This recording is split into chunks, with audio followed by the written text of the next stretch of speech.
마태복음 5장에서 7장까지 산상수훈을 말씀하시고 8장과 9장에 그에 이어서 이제 서술의 대목이 나오죠. 그리고 두 번째 강화, 예수님의 가르침이었던 10장의 선교 강화가 나오고, 여기 11장과 12장의 같은 패턴으로 서술에 관한 부분이 이렇게 진술이 되고 있습니다. 어제에 이어서 오늘 읽은 말씀, 선교 강화에서부터 시작해서 11장, 12장 여기 모두 분위기가 이제 반대의 분위기입니다. 예수께서 제자들을 파송하시면서 너희들이 복음 들고 나갈 때 너희를 영접하는 자들이 있는 반면에 영접하지 않고 배척하는 자들이 있을 것이다, 이런 말씀을 하시고, 그 이후로부터 주로 예수님에 대하여 반대하고 배척하는 분위기와 기조로 계속 지금 말씀이 이어져 나가고 있는 것이죠. 오늘 말씀에서도 두 도시 가버나움을 중심으로 그 근방에 있는 도시들을 책망하시는 그런 내용들로 오늘 말씀이 시작이 됩니다. 그 도시는 다름 아닌 고라신과 벳세다, 그리고 가버나움을 말씀하고 있는데, 이 도시들은 모두 갈릴리 바다 북쪽 끝에 있는 가버나움을 중심으로 한 인근 도시들을 말씀하고 있습니다. 예수님이 사역을 시작하실 때 주로 갈릴리에서 시작을 하셨다, 이렇게 보고, 갈릴리에서 많은 이적들을 예수님께서 행하셨어요. 그 가운데 가버나움이며 또 고라신과 벳세다, 이런 도시들이 포함이 되어 있는 것입니다. 오늘 말씀의 고라신과 벳세다는 두로와 시돈에서 권능을 행하였다면 그들이 벌써 베옷을 입고 제에 앉아 회개하였으리라, 이런 말씀을 하고 있죠. 여기 두로와 시돈은 이스라엘의 옛 원수들이에요. 우리 구약 성경에 열왕기상이나 또 이사야서 말씀이나 이런 곳에 보면 로서 중요한 해안 도시들인데, 이스라엘의 원수들의 도시면 이방 도시고, 얼마나 여기 다음에 말씀하고 있는 소돔과 고모라와 같이 그런 타락한 삶을 살았던 그런 도시들임에도 불구하고 그곳에서 주님이 이 갈릴리 지역에서 행하셨던 그런 이적들을 행하셨더라면 그들이 회개하였을 것이다, 이런 말씀을 하시며, 또한 우리 23절 말씀에 가버나움아, 이렇게 말씀하시죠. 내가 하늘에까지 높아지겠느냐, 음보에까지 낮아지리라. 내게 행한 모든 권능을 소돔에서 행하였더라면 그 성이 오늘까지 있었으리라, 이런 말씀들을 하세요. 이 도시들이 비유적으로 주님이 이 도시들로서 이렇게 말씀을 하시지만, 사실은 이 이스라엘 땅에서 예수께서 사역을 행하세요. 많은 이적과 권능들을 행하시는데, 그 가운데 물론 예수님을 받아들이고 영접했던 사람들이 있습니다. 그러나 또 반대로 많은 사람들이 예수님을 배척해요. 예수님은 표적을 행하세요. 표적은 그가 메시아인 것을, 하나님의 아들이신 것을 나타내 보여주기 위한 것을 표적이라고 하는 거예요. 그런데 이들은 그 표적을 도무지 알아먹지를 못합니다. 그리고 예수를 배척하는 거예요. 이유가 뭐냐면 이 표적은 은혜의 수단이라는 거예요. 병자를 고치고 물을 포도주로 바꾸고, 이게 다 표적이잖아요. 근데 이것은 예수가 메시아이며 하나님의 아들이며 또 하나님의 나라이며 구원자라는 것을 보여주는 것이 바로 표적이며 은혜의 수단이에요. 그런데 이것만 집중하고 은혜의 목적에는 다다르지 못했던 것이 바로 예수를 배척했던 사람들입니다. 무슨 말이냐면 요한복음 6장 말씀에 예수께서 이렇게 말씀하세요.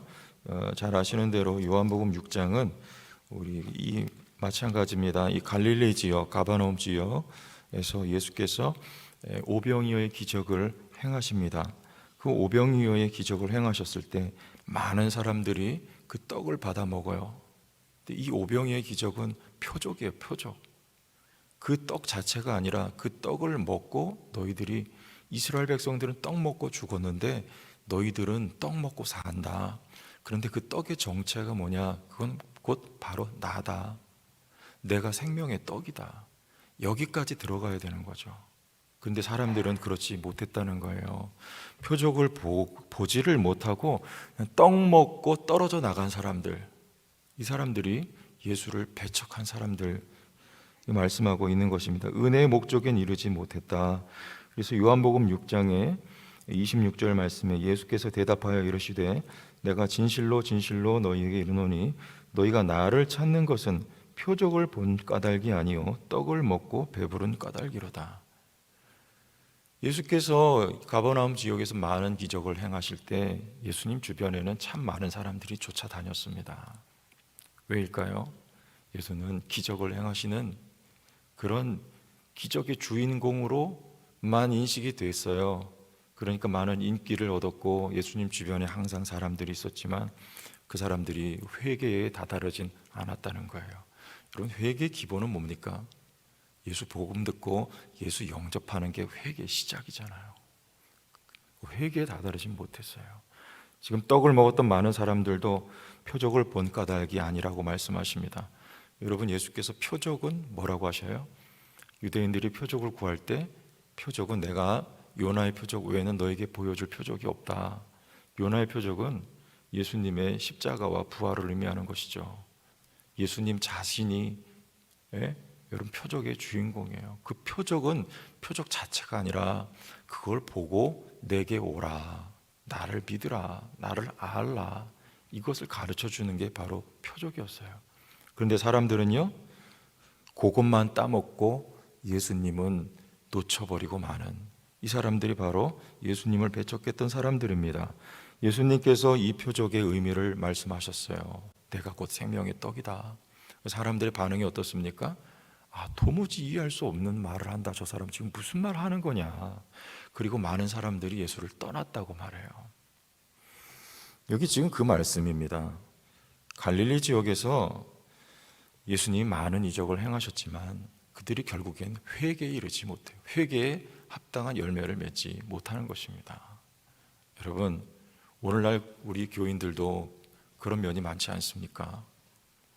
우리의 수단에는 우리가 집중하지만 그 목적에 이르지 못하는 경우가 참 많은 것 같아요.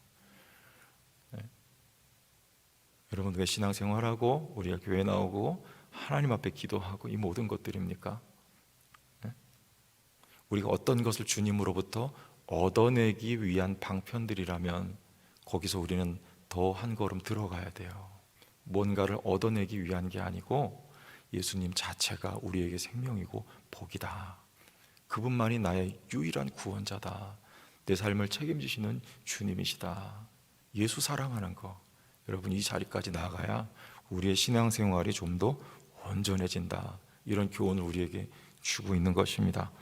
그럼 누가 영접하느냐? 하나님의 주권에 관한 말씀이 이어지고 있음을 우리 한번 같이 읽어보겠습니다. 25절. 그때 예수께서 대답하여 이르시되 천지 주제이신 아버지여, 이것을 지혜롭고 슬기 있는 자들에게는 숨기시고 어린 아이들에게는 나타내심을 감사하나이다. 누구에게 나타내세요? 많은 이적을 행하시지만 모든 사람이 예수님을 알아보고 영접하는 것은 아닙니다. 어린 아이들이 예수님을 알아봐요. 천국은 누구의 것이라고 했어요? 어린 아이들이 천국에 들어간다. 주님께서 그렇게 말씀하셨죠. 솔로몬도 고백했다고 했죠. 나는 하나님 앞에 작은 아이입니다. 예수님의 제자들, 구원받은 사람들의 특징은 하나님을 의지하는 사람들이에요. 이 제자들 말하는 것입니다. 어린 아이들에게는 나타내게 내심을 감사합니다. 올소이다. 이렇게 된 것이 아버지의 뜻이니이다. 27절에 내 아버지께서 모든 것을 내게 주셨으니 아버지 외에는 아들을 아는 자가 없고 아들과 또 아들의 소원대로 계시를 받는 자 외에는 아버지를 아는 자가 없느니라. 이게 알쏭달쏭한 말씀이죠. 한마디입니다. 하나님의 주권에 달려 있어요. 하나님이 택한 사람들에게 자기 자신을 예수 그리스도 안에서 계시하신다, 보여주신다, 그 말이에요. 아까 요한복음 6장에 오병이어의 기적 이후에 주님께서 하셨던 말씀에도 이 말씀들이 그대로 또 나와 있습니다. 요한복음 6장 37절인데요. 아버지께서 내게 주시는 자는 다 내게로 올 것이요 내게 오는 자는 내가 결코 내쫓지 아니하리라. 누가 주님께 갈 수 있어요? 하나님의 주권에 달려 있어요. 하나님이 내게 오게 하여 주신 자, 많은 사람들이 나를 떠나지만 그 자는 내게로 온다, 이런 말씀을 하고요. 44절에도 나를 보내신 아버지께서 이끌지 아니하시면 아무도 내게 올 수 없으니 오늘 그를 내가 마지막 날에 다시 살리리라. 누가 주님께 옵니까? 하나님 아버지께서 이끄는 사람들이 있어요. 이끄는 사람들이. 이 새벽에 여기 특별 새벽 기도에 끝나고 나온 여러분들은, 이렇게 말하면 너무 좀 그렇죠. 여하튼지 간에 새벽에도 주님을 사모하고 갈급하여서 하나님이 이끌어 주셔서 이렇게 나올 수 있다. 이렇게 여러분 믿으시면 맞습니다. 내가 잘하고 내 열심 가지고 한다, 이렇게 나가면 안 되고, 하나님의 주권이므로 우리는 모두 하나님께 영광을 돌리고 하나님을 찬송할 수밖에 없는 것이죠. 45절에도 선지자의 글에 그들이 다 하나님의 가르치심을 받으리라 기록되었은즉 아버지께 듣고 배운 사람마다 내게로 오느니라. 아버지께 듣고 배운 사람, 누가 듣고 배워 알 수 있습니까? 하나님이 택한 자들에게 성령께서 역사하시고 성령께서 가르쳐 주십니다. 그래서 듣고 배우고 알고 하나님께 찾아 나올 수 있는 특별한 무리들이 있습니다. 그들이 바로 복받은 사람들이라고 하는 거예요. 여러분들, 우리가 예수 믿고 이렇게 복받은 거, 하나님께 택함을 받고 예수의 제자들로 세워지고 하나님을 향하여 갈급한 심령이 오늘도 될 수 있고, 우리 복받은 것을 여러분들 믿고 하나님의 은혜에 감사할 수 있기 바랍니다. 하나님의 주권에 달려 있습니다. 많은 사람들이 예수를 믿지 않고 떠나지만 그러나 예수님 곁에 있는 작은 무리들, 그들이 바로 예수의 제자들이에요. 28절부터 우리 마지막 30절까지 이제 안식에 관한 말씀이 나옵니다. 수고하고 무거운 짐진 자들아 다 내게로 오라, 내가 너희를 쉬게 하리라. 안식은 예수 그리스도에게 있어요. 여러분, 안식의 개념은 뭡니까? 하나님이 일하신다는 게 안식의 기본 개념이에요. 하나님이 일하시면 우리는 뭐 하는 거예요? 쉬는 거죠. 이 안식입니다. 창세기 말씀에 하나님이 며칠 동안 창조하셨습니까? 6일 동안 창조하시고 그리고 7일째 되는 날 쉬세요. 이건 하나님이 쉬신다기보다도 하나님이 일하신 것을 말씀하세요. 그리고 사람을 6일째 창조하시죠. 그리고 7일째 쉬는 거예요. 그러면 사람은요, 뭐 하면 돼요? 일은 하나님이 다 해놨어요. 하나님이 창조하셨어요. 거기에 관여할 것이 눈꼽만큼도 없습니다. 사람은 지음받은 인간은 그 안식에 참여하는 거예요. 이게 안식의 개념입니다.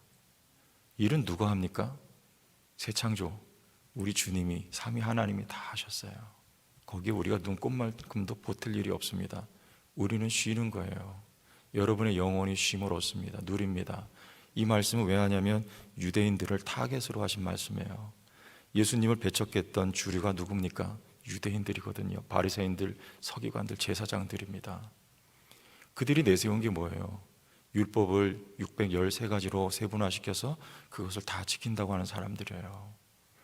그럼 그건 못합니다. 그것은 무거운 짐이에요. 사람을 올가매는 것이며 율법의 저주 가운데 가둬버리고 마는 거예요. 그래서 온전히 지킬 사람은 이 세상에 단 한 사람도 없습니다. 그러나 우리 주님 말씀하시는 거예요. 쉬라고. 여기서 일은 뭘 의미하는 겁니까? 로마서 말씀에 보면 4장 말씀 우리 한번 읽으면서 넘어가겠습니다. 로마서 4장 3절부터 우리 한번 보시고 여러분 쭉 나가세요. 성경이 무엇을 말하느냐? 아브라함이 하나님을 믿음에 그것이 그에게 의로 여겨진 바 되었네. 믿음 말하는 겁니다. 4절, 일하는 자에게는 그 삭시 은혜로 여겨지지 아니하고 보수로 여겨지니와 일하는 거, 율법 지키는 거 말하는 거예요. 4장 5절, 일을 아니할지라도 경건하지 아니한 자를 의롭다 하시는 이를 믿는 자에게는 그의 믿음을 의로 여기시나니. 일 안 해도 믿음을 의로 여기신대요. 일해서 우리가 의롭게 되는 게 아니라 말씀 율법 지켜서 의롭게 되는 게 아니라는 말씀입니다. 단지 우리가 믿음으로 하나님 앞에 온전히 의롭다함을 받는다는 말씀이에요. 이게 일이에요. 일.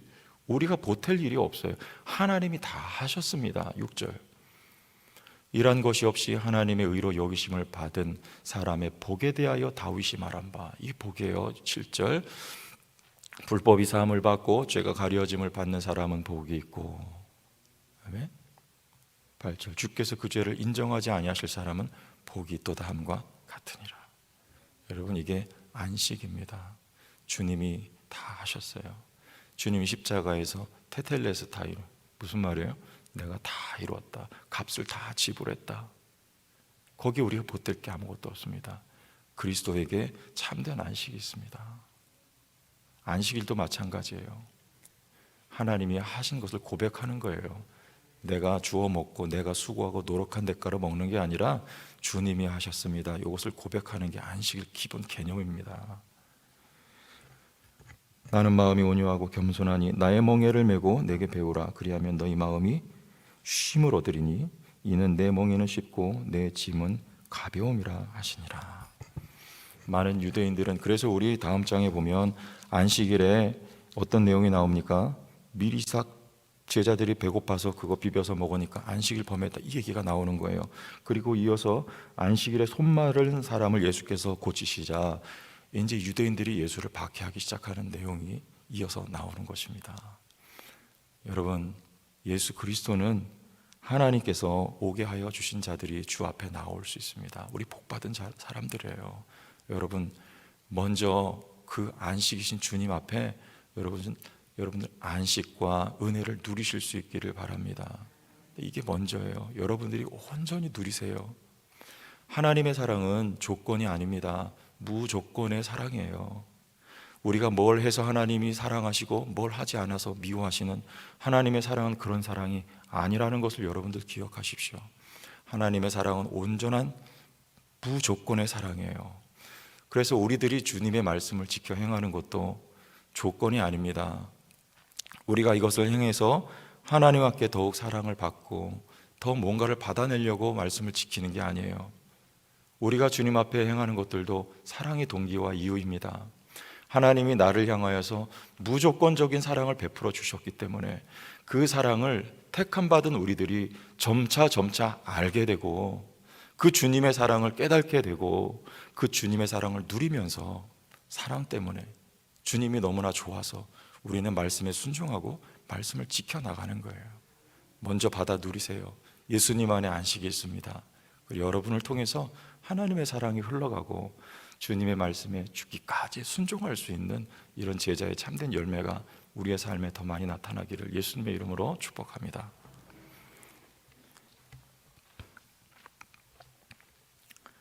우리를 주의 자녀로 제자로 불러주셨습니다.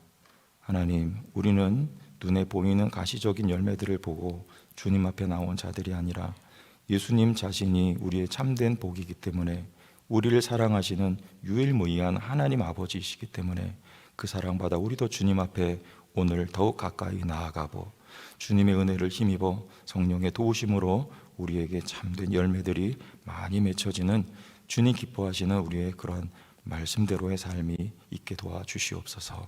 한 주도 주와 함께 시작합니다. 책임져 주시고 함께하여 주시고 믿음으로 승리할 수 있도록 능력을 베풀어 주옵소서. 예수님 이름으로 기도합니다. 아멘.